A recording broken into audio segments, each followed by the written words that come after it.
we're going to try to power the quad box with a battery that fits in the palm of your hand, the Titanate series. We're going to put this battery through the ringer, and we're going to do some amp dynos. We're going to see the kind of power it can handle. Can it do the rated numbers? The RSV-5, the Reserve, and the Power series. Let's get to it.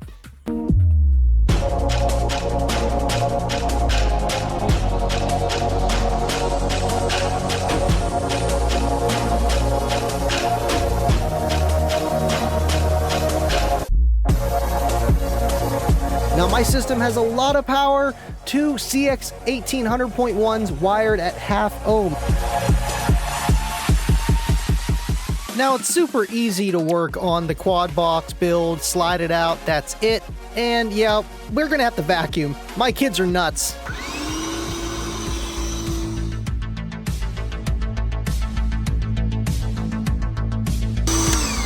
Here is the Yinlong 40 bank DIY from my buddy Seth Duffy. You can kind of see why the DIY, I'm just not the biggest fan of, because you got to put a lot of effort into them. It's not that he didn't, but you got to throw in the plexi, the glass, the whole nine, and then there's just this one. It just makes you want to look at it. Just look at it! I don't know. That's just my opinion on it though. Another plus of having the Reserve or Power series that is a 5 series LTO is that it works with your AGM or lead acid up front without having to remove the battery delete, or just to remove the ground wire. You can just connect it in parallel and not have to worry so much about resting voltages. Now, I've done both. I ran the LTO 6 series and it worked, but for a simple application, I feel like this is easier to just throw together for your average consumer and give you tons of electrical. Now that fits in there super nicely, and you can see how much more space I have compared to the Plananos. Now I can actually fit my kids in here. I was originally going to go with a 1x6 setup with the Plananos, so it was skinny and long. Giggity giggity! Will this one keep up with what the Yinlongs could do? Besides just the power, I have gained so much space in this build. This is awesome. What we're going to do next is two things. One, we're going to meter it, see what kind of voltage we drop to, also how much power we can get out of these amps. We're going to test it with the single RSV-5, and then I'm going to install this Titanate Power series. Without further ado, let's get into the SPL testing. I had to give you guys a little update of what's going on. I appreciate you if you made it this far. The Patreons, you guys are the best, and the YouTube members, everyone else. Let's get to the testing. I love you guys. Let's do it. We got the Titan Reserve in the car hooked up. We have the DC clamp hooked up around the power wire going to the amplifiers in the back. The first run, what we're going to do is run it with the car off. So this is strictly battery power.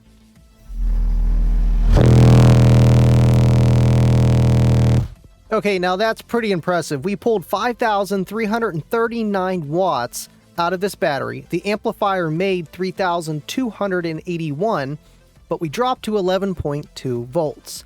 And I'm going to get to that at the middle to end of the video about this battery and the voltage drop. Now, this being a Honda Pilot, it only charges to about 13.9, 14 volts when everything's on. So let's just see what we can do now with the car on. Holy smokes. Okay, so we pulled more power.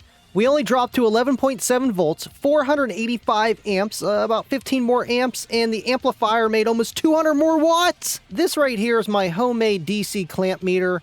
On the left side is my alternator. The right is the amount of current that's being pulled from the batteries. And I'm going to show you guys pretty much how fast they charge and stuff along those lines. All right, 318 amps it's only reading. Now this is a $20 meter, but it works. And I would say it gives you an idea. But you can see how fast the battery starts to charge. And man, it works out really well. These batteries charge super fast. I'm just impressed with how the one RSV-5 is keeping up with how much power we are pulling out of this thing. Next up is the Power series. So Wiz, what did you think of the Titan battery? Yo Wiz, what'd you think? It did okay, but let's see about the big one. The big one, the Titan series power. All right, man. I mean, this is the big brother of the Titan series. This is the power version, rated at 5,000 watts, half the capacity, but twice the discharge capabilities. The Reserve series did well, and I know voltage is voltage, but still, to me, demoing that thing, it is loud, it is pounding, and it keeps up. Before we go to the pros and cons with each of these batteries, let's throw in this titanate into the quad box. Let's get to the second part of the test. All right, so we're going to do it just like we did before with the RSV, with the battery only, car off. Last time we dropped down to about 11.2 volts. Let's see how this one does.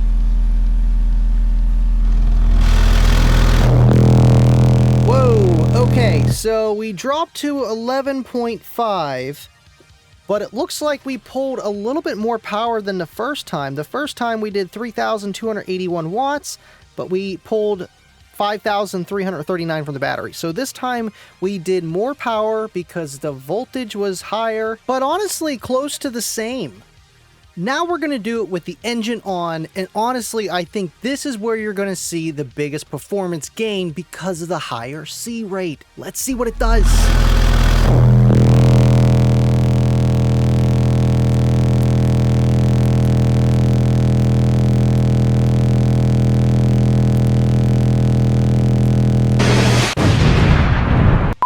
Wow, see, I wanted to hold that note because I wanted to see how much further it would drop. But still, 11.7 after a 5 to 7 second burp is impressive. It was solid 12, a big jump compared to the Reserve series. Regardless, we pulled 6,000 watts out of the battery, 495 amps. The amplifier made 3,597 watts, which is almost 200 more watts than before, just by swapping to the power series. And honestly, I think together both of these would be a 1-2 punch, man. See, on a quick burst, you'll see that the voltage doesn't drop as low, 11.9. But how long can it keep it up? Yes, it has more discharge capabilities, but it has less reserve. So it gives you that more impactful bass. The last test we're going to do is to see if these Titan 8 batteries stack up against the Yinlong battery bank that I had in there before. This is just the power series compared to the Yinlongs. Okay, so a 150.42 before we did a 150.5.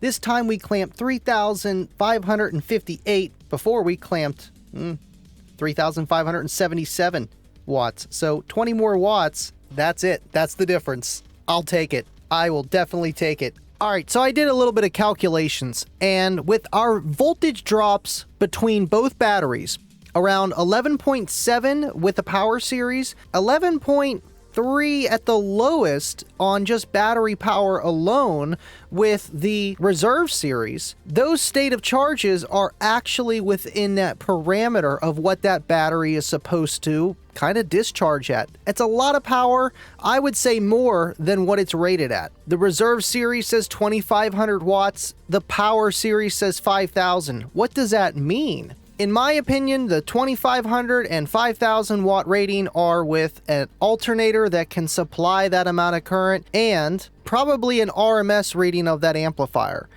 5,000 watts clamp probably would be way too much on that power series. DC current is definitely different than what the amplifier is making. We pulled 6,000 watts out of the power series and over 5,000 on the Reserve. Either way, well over that rating, and still within the state of charge that they're supposed to be. That's what I wanted to bring up at the end of the video here. Why is the voltage dropping so low? Well, one, my alternator's really not doing much. Battery on or off, Didn't make a huge difference, did it? That's why you always want to upgrade your alternator whenever you can. Power in, power out. A battery is there just to store the power. That's it. The thing with these cells, with the LTO prismatic cells, their resting voltage is really around 2.3 to 2.4 volts. Maybe that's why people say you should run 6 series and charge a little bit higher. You know, if you want to do that, absolutely. Can you get a little bit more power out of it? If you charge higher, absolutely. But as we did with the test between the Yinlongs and the Power series, the power was close to about the same. I could go back into it and see the voltage drop, but to be honest with you, it wasn't much of a difference, me playing it.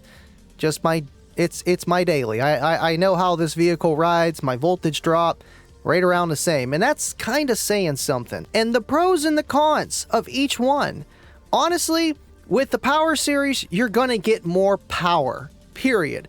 Less reserve than the Reserve RSV series. I really do love these LTOs. They are the battery of the future. They've been around for a while, but honestly, one of the safest types of lithium to put in your car. If you want to ask me any questions about lithium, please drop it down in the comments below. Anything about batteries, car audio, you name it. I hope you guys had fun watching this show. I had a blast making this. About 20 to 30 hours of editing and just filming and just pulling my hair out to get this out for you, and XS Power for the win, man. To be honest with you, the DIY stuff is great if you got the time and you can save a little bit of money, but honestly, I like just buying a battery and putting it in my car. I don't know about you. Makes it a little bit easier. You might spend a little bit more, but when you buy from somebody that you can trust, it's a no-brainer. Appreciate you guys. Again, thank you for watching, and check out my next live. And as always, stay living loud.